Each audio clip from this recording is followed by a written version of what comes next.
नमो बुद्धाय दोस्तों। आज मैं आगे वीडियो लेकर के आया हूँ। अब तक आपने मेरे वीडियोज में देखा भगवान बुद्ध का जीवन, उनने किस किस प्रकार से किन किन लोगों को प्रवज्ञाएं दी।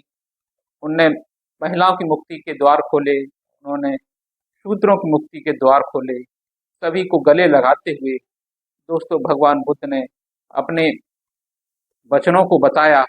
और आज मैं उन्हीं में आगे बढ़ करके जो परफेक्शंस हैं यानी कि पारमिताएं हैं, उनके बारे में आज मैं बात करूंगा कि पारमिताएं क्या हैं, संपूर्णताएं क्या हैं। ये दोस्तों आप जानते होंगे, जब तक कोई भी व्यक्ति उन पारमिताओं को फॉलो करता है, पारमिताओं को फॉलो करने का प्रयास करता है, तब तक वो बोधिसत्व कहलाता है। और जब उनमें पारमिताओं को पूर्ण कर लेता है तब वो बोधिसत्व की स्थिति से ऊपर उठ करके वो बुद्ध बन जाता है। तो वही मैं आज पारमिताओं के बारे में हम लोग थोड़ा चर्चा करेंगे। और आपको वीडियो अच्छा लगे तो इसको लाइक करना, चैनल को सब्सक्राइब करना और इसको शेयर भी करना। तो दोस्तों वीडियो शुरू करते हैं। जीवन में संपूर्णता प्राप्त करना ही धम्म है। कि 3 संपूर्णता है: मन की पूर्णता, वाणी की पूर्णता और शरीर की पूर्णता। मन की संपूर्णता यानी कंप्लीटनेस क्या है?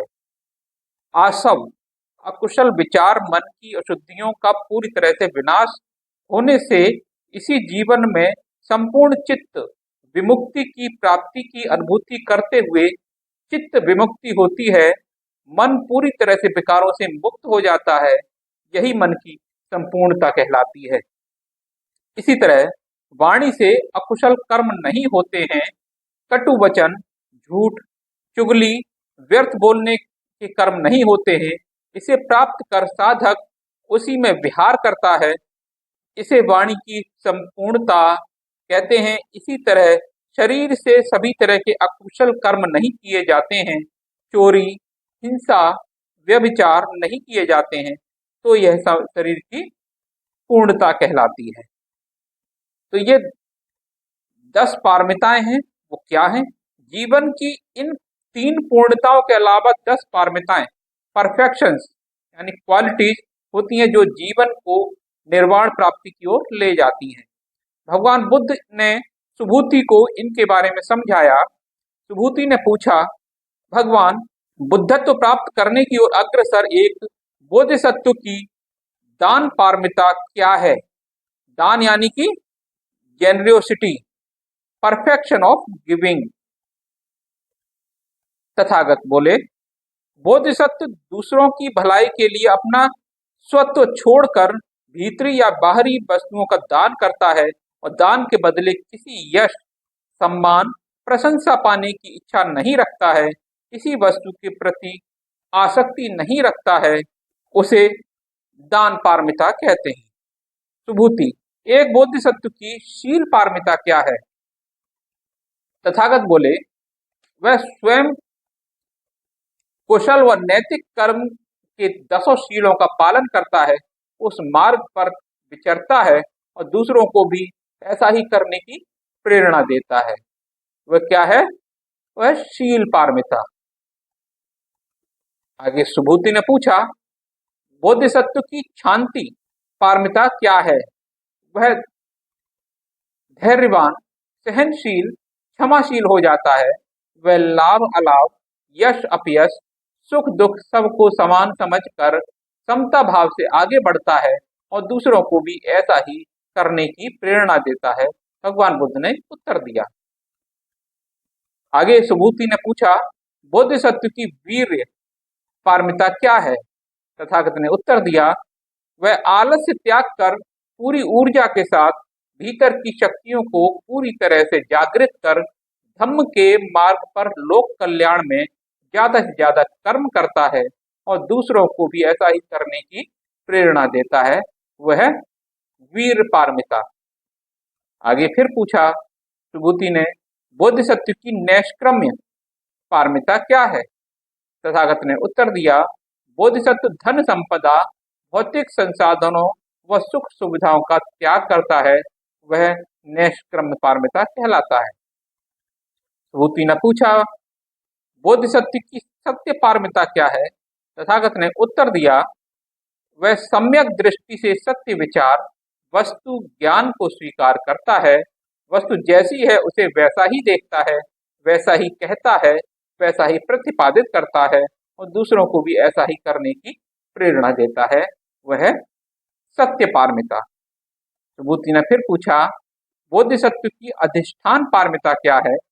तथागत ने उत्तर दिया, वह कुशल नैतिक कर्मों को पूरा करने के लिए दृढ़ संकल्प यानी अधिष्ठान करता है और दूसरों को भी प्रेरणा देता है, वह अधिष्ठान पारमिता है। सुबूति ने भगवान से पूछा, बोधिसत्व की मैत्री पारमिता क्या है? तथागत, वह सभी प्राणियों के प्रति उदारता, करुणा व मैत्री भाव रखता है, मनुष्य के साथ तथा अन्य जीव जंतुओं व पेड़ पौधों के प्रति मैत्री भाव रखता है, वह मन में क्रोध, वैर और द्वेष भाव नहीं रखता है। जिस प्रकार माँ अपने प्राणों की चिंता किए बिना अपनी संतान की रक्षा करती है, उसी प्रकार बोधिसत्व मैत्री की रक्षा करता है और दूसरों को भी ऐसा करने को प्रेरित करता है। आगे सुबूति ने पूछा, उपेक्षा पारमिता क्या है?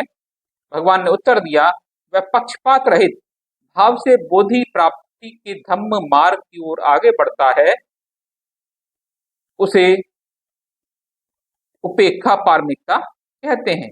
इन 10 पारमिताओं को पूरी करने वाला बोधिसत्व बोधि प्राप्त करता है और यही धम्म है।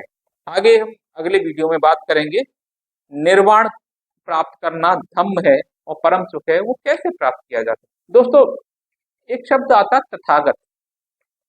भगवान बुद्ध को तथागत क्यों कहा जाता है? मेरे दिमाग में आया कि आपसे बात की जाए, हो सकता है आप जानते हो, अगर जानते हैं तो मुझे कमेंट में बताइएगा, और नहीं तो मैं आपको बता देता हूं। तथागत का मतलब है जो तर्क, भगवान बुद्ध तथ्यों पर आधारित जो बात करते थे, इसलिए उन्हें तथागत कहा जाता था। हर बात उनकी तथ्यों की कसौटी पर खरी उतरती थी, वो तथ्य को आधार बना करके बात किया करते थे, इसलिए उन्हें तथागत कहा जाता है।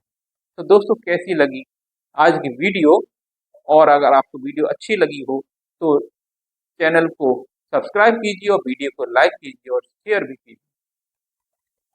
मिलता हूँ अगले वीडियो में, तब तक के लिए नमो बुद्धाय।